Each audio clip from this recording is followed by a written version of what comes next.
Hi friends, ഇന്ന് നമ്മൾ തയ്യാറാക്കാൻ പോകുന്നത് അരിപ്പൊടി വെച്ചിട്ട് വളരെ പെട്ടെന്ന് തന്നെ തയ്യാറാക്കാൻ പറ്റുന്ന ഒരു ഈവനിങ് സ്നാക്സ് ആണ്. ഈവനിങ് സ്നാക്സ് ആയിട്ട് മാത്രമല്ല, ബ്രേക്ക്ഫാസ്റ്റ് ആയിട്ടും അതേപോലെ തന്നെ കുട്ടികൾക്ക് ലഞ്ച് ബോക്സിലൊക്കെ കൊടുത്തു വിടാൻ പറ്റിയ നല്ല ഒരു ഐറ്റമാണിത്. അപ്പോൾ എല്ലാവരും വീഡിയോ സ്കിപ്പ് ചെയ്യാതെ കാണുക. നമുക്ക് വീഡിയോയിലേക്ക് പോകാം.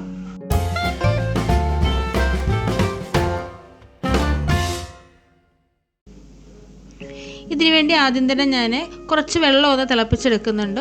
1.5 കപ്പ് വെള്ളമാണ് ഞാൻ എടുത്തേക്കുന്നത്. വെള്ളം ഒന്ന് തിളച്ച് വരാറായപ്പോഴത്തേക്ക് അതിലേക്ക് ഞാൻ കുറച്ച് ഉപ്പൊന്നിട്ട് കൊടുക്കുന്നുണ്ട്.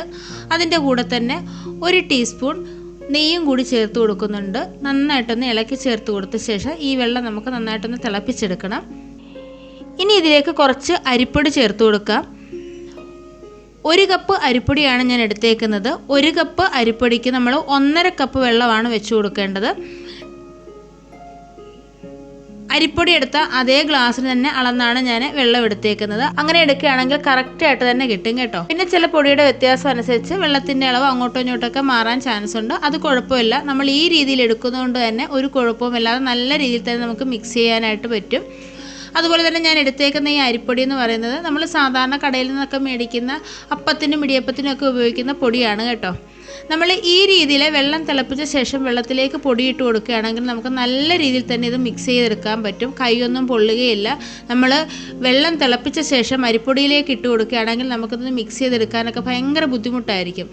അരിപ്പൊടി ഇടുന്നതിന് മുമ്പായിട്ട് നമ്മൾ ലോ ഫ്ലെയിമിലോട്ട് വെക്കുക. അരിപ്പൊടി ഇട്ട് കൊടുത്ത ശേഷം നന്നായിട്ടൊന്ന് ഇളക്കി കൊടുത്ത ശേഷം നമുക്ക് സ്റ്റൗ ഓഫ് ചെയ്യാവുന്നതാണ് കേട്ടോ. അപ്പോൾ അതാണ് നല്ല രീതിയിൽ തന്നെ നല്ല സോഫ്റ്റായിട്ട് തന്നെ ഇത് നന്നായിട്ട് മിക്സ് ചെയ്തെടുത്തിട്ടുണ്ട്. നമ്മളിതിലേക്ക് നെയ്യൊക്കെ ചേർത്ത് കൊടുത്തുകൊണ്ട് തന്നെ നല്ല സോഫ്റ്റായിട്ട് തന്നെ കിട്ടും നമ്മുടെ മാവ്. നന്നായിട്ടൊന്ന് യോജിപ്പിച്ച് കൊടുത്ത ശേഷം നമുക്കിത് 2 മിനിറ്റ് ഒന്ന് അടച്ചു വെച്ച് കൊടുക്കണം. അപ്പോൾ മാവൊക്കെ നല്ല സോഫ്റ്റായിട്ട് ഒന്നുകൂടി കിട്ടും. ഇപ്പോൾ വേണ്ട ഞാൻ ഒരു 2 മിനിറ്റ് കഴിഞ്ഞപ്പോൾ തന്നെ വേറൊരു പ്ലേറ്റിലോട്ടൊന്ന് മാറ്റിയിട്ടുണ്ടായിരുന്നു. ഇപ്പോൾ ഇത് കൈകൊണ്ടൊന്ന് തൊടാവുന്ന ചൂട് മാത്രമേ ഉള്ളൂ. ഇനി ഇത് നല്ലതുപോലെ ഒന്ന് യോജിപ്പിച്ചെടുക്കണം. നമ്മുടെ ചപ്പാത്തിക്കൊക്കെ കുഴച്ചെടുക്കുന്ന പോലെ നന്നായിട്ടൊന്ന് കുഴച്ചെടുക്കാം. ഒരുപാട് കുഴക്കേണ്ട ആവശ്യമില്ല കേട്ടോ. പെട്ടെന്ന് തന്നെ നമുക്കിതുപോലെ ചെയ്തെടുക്കാൻ പറ്റും. ഇപ്പം നമ്മളിത് ചെയ്തെടുത്തിട്ടുണ്ട്. ഇനി ഞാനിതൊരു ബൗളിലേക്ക് മാറ്റുന്നുണ്ട്. ഇനി നമ്മൾ ഈ കുഴച്ച് വെച്ചിരിക്കുന്ന മാവിൽ നിന്നും കുറേശ്ശെ മാവ് എടുത്തിട്ട് നമുക്ക് ചെറിയ ചെറിയ ബോൾസ് ആക്കി എടുക്കണം. ചപ്പാത്തിക്ക് ഉണ്ടാക്കുന്നതിൻ്റെയൊക്കെ ആ ഒരു സൈസിൽ നമുക്ക് എടുക്കാവുന്നതാണ്. അതിനേക്കാട്ട് ചെറുതായിട്ടും അതിനേക്കാട്ട് കുറച്ച് വലുതായിട്ട് വേണമെങ്കിൽ എടുക്കാവുന്നതാണ്. ഞാനൊരു ചെറിയ സൈസിൽ മാത്രം എടുത്തിട്ട് ദാണ്ട് ഇതുപോലെ കയ്യിൽ വെച്ചിരുന്ന് ഉരുട്ടിയിട്ട് നല്ലൊരു ബോളാക്കി മാറ്റുന്നുണ്ട്. സ്ക്രാച്ചുകളൊന്നും ഇല്ലാതെ നല്ല രീതിയിലൊന്ന് ഉരുട്ടിയെടുത്തിട്ട് കയ്യിൽ വെച്ചിട്ട് ഇതുപോലെ ഒന്ന് പ്രസ് ചെയ്ത് കൊടുക്കുക. എന്നിട്ട് അതിൻ്റെ സൈഡൊക്കെ ഒന്ന് കറക്റ്റായിട്ട് വെച്ച് കൊടുക്കുക. ഇനി ഞാനിതിൻ്റെ മുകളിലേക്ക് ഒരു ബോട്ടിൽ വെച്ചിട്ട് ഇതേ രീതിയിലൊന്ന് അമർത്തി കൊടുക്കുന്നുണ്ട്. ഇതുപോലെ ചെയ്തെടുക്കുമ്പോൾ നല്ലൊരു ഡിസൈൻ കിട്ടും. അപ്പോൾ കുട്ടികൾക്കൊക്കെ നമ്മൾ കഴിക്കാൻ കൊടുക്കുമ്പം കാണാനും ഒരു ഭംഗി കാണും.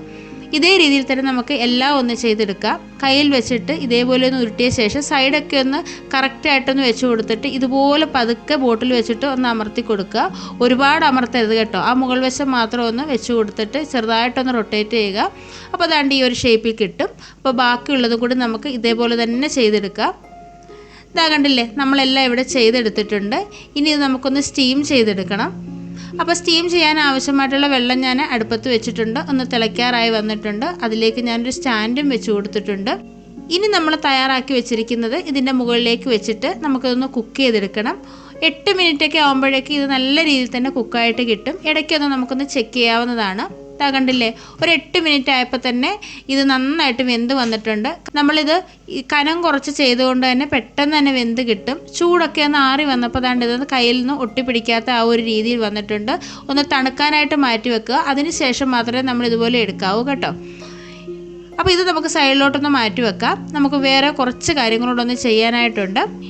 ഇനി ഒരു കടായി അടുപ്പത്ത് വെച്ചിട്ട് അതിലേക്ക് ഞാൻ 1 ടേബിൾ സ്പൂണോളം എണ്ണ ഒഴിച്ചു കൊടുക്കുന്നുണ്ട്. എണ്ണ നന്നായിട്ടൊന്ന് ചൂടായിട്ട് വരുമ്പം അതിലേക്ക് കുറച്ച് ജീരകം ഇട്ട് കൊടുക്കാം. ഒരു 1/4 ടീസ്പൂണോളം ജീരകം ഇട്ട് കൊടുത്തിട്ടുണ്ട്. ഒരുപാട് വേണ്ട കേട്ടോ. അപ്പോൾ ജീരകമൊക്കെ നന്നായിട്ടൊന്ന് ചൂടായിട്ട് വരുമ്പം ഇനി വേണ്ടുന്നത് കുറച്ച് സവാളയാണ്. 2 മീഡിയം സൈസിലുള്ള സവാള വളരെ ചെറുതായിട്ടൊന്ന് കട്ട് ചെയ്തെടുത്തിട്ടുണ്ട്. ഇനി ഇതിലേക്ക് ഒരു പച്ചമുളക് കട്ട് ചെയ്തുകൂടി ചേർത്ത് കൊടുക്കാം. അതിനുശേഷം നല്ലതുപോലെ ഒന്ന് യോജിപ്പിച്ച് കൊടുക്കാം. സവാളയും പച്ചമുളകും കൂടി നല്ലതുപോലെ ഒന്ന് ഇളക്കി ചേർത്ത് കൊടുത്തിട്ട് ഇനി നമുക്കിതിലേക്ക് ചേർക്കേണ്ടത് കുറച്ച് വെളുത്തുള്ളിയാണ്. ഞാനൊരു 7-8 അല്ലി വെളുത്തുള്ളി എടുത്തിട്ടുണ്ട്. അത് ചെറിയ കഷ്ണങ്ങളായിട്ട് കട്ട് ചെയ്തെടുത്തിട്ടുണ്ട് കേട്ടോ. ഇനി ഈ വെളുത്തുള്ളി നമ്മൾ ജീരകമൊക്കെ ആദ്യം ചേർത്ത് ആ ഒരു സമയത്ത് അതിലേക്കിട്ട് നല്ലതുപോലെ നല്ലതുപോലെ മൂപ്പിച്ചെടുത്തിട്ട് അതിനുശേഷം വേണമെന്നുണ്ടെങ്കിൽ ഈ സവാള ഇട്ട് അങ്ങനെയും നമുക്ക് ചെയ്യാം, അല്ലെങ്കിൽ ഈ സവാളയുടെ കൂടെ തന്നെ വഴറ്റിയെടുക്കുകയും ചെയ്യാം കേട്ടോ. അപ്പോൾ ഇനി ഇത് നന്നായിട്ടൊന്ന് വഴറ്റിയെടുക്കണം. നമ്മളിതിലേക്ക് ഇപ്പം ഉപ്പൊന്നും ചേർത്ത് കൊടുക്കുന്നില്ല. ഇപ്പോൾ സവാളയൊക്കെ അത്യാവശ്യം ഒന്ന് വഴണ്ട് വന്നിട്ടുണ്ട്. ഇനി ഈ സമയം ഇതിലേക്ക് ഞാൻ 1/2 ടീസ്പൂൺ മുളക് പൊടി ചേർക്കുന്നുണ്ട്. മുളക് പൊടിയുടെ ചേർത്തിട്ട് ഈ പൊടിയുടെ പച്ചമണം മാറുന്ന രീതിയിൽ നല്ലതുപോലെ ഒന്ന് ഇളക്കി ചേർത്ത് കൊടുക്കാം. ലോ ഫ്ലെയിമിൽ വെച്ച് കൊടുത്തിട്ട് വേണം നമ്മൾ മുളക് പൊടി ചേർത്ത് കൊടുക്കാനായിട്ട്. അപ്പോൾ മുളക് പൊടിയും കൂടെ ചേർത്ത് നല്ലതുപോലെ ഒന്ന് ഇളക്കി ചേർത്ത ശേഷം ഇനി ഇതിലേക്ക് ചേർക്കുന്നത് കുറച്ച് ടൊമാറ്റോ സോസാണ്. 1 ടീസ്പൂൺ ടൊമാറ്റോ സോസ് എടുത്തിട്ടുണ്ട്. ഇനി നമ്മുടെ കയ്യിൽ സോസ് ഇല്ലെന്നുണ്ടെങ്കിൽ ഒരു ചെറിയ തക്കാളി ചെറുതായിട്ട് അരിഞ്ഞതിലേക്ക് ഇട്ടിട്ട് ഒന്ന് വഴറ്റിയെടുത്താൽ മാത്രം മതി.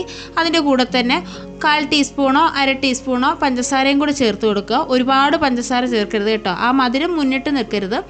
അങ്ങനെ ചേർത്ത് കൊടുക്കുകയാണെങ്കിൽ നമുക്ക് ആ ടൊമാറ്റോ സോസ് ചേർത്ത് കൊടുത്ത അതേ ടേസ്റ്റ് തന്നെ കിട്ടും നമ്മുടെ ഈ മസാലയ്ക്ക്. ഇനി ഇതിലേക്ക് 1 ടീസ്പൂൺ സോയാ സോസാണ് ചേർത്ത് കൊടുക്കുന്നത്.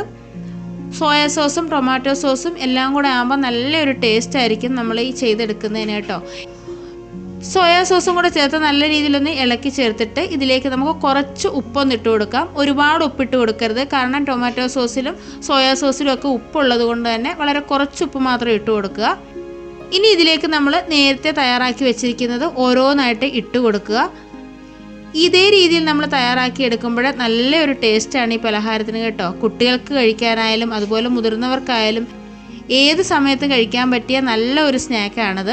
അപ്പോൾ അതാണ്ട് ഞാൻ അതിലേക്ക് കുറച്ച് മല്ലിയിലയും കൂടി ഒന്ന് ഇട്ട് കൊടുക്കുന്നുണ്ട്. അതിനുശേഷം ഇതെല്ലാം കൂടി ചേർത്ത് നന്നായിട്ടൊന്ന് യോജിപ്പിച്ചെടുക്കാം.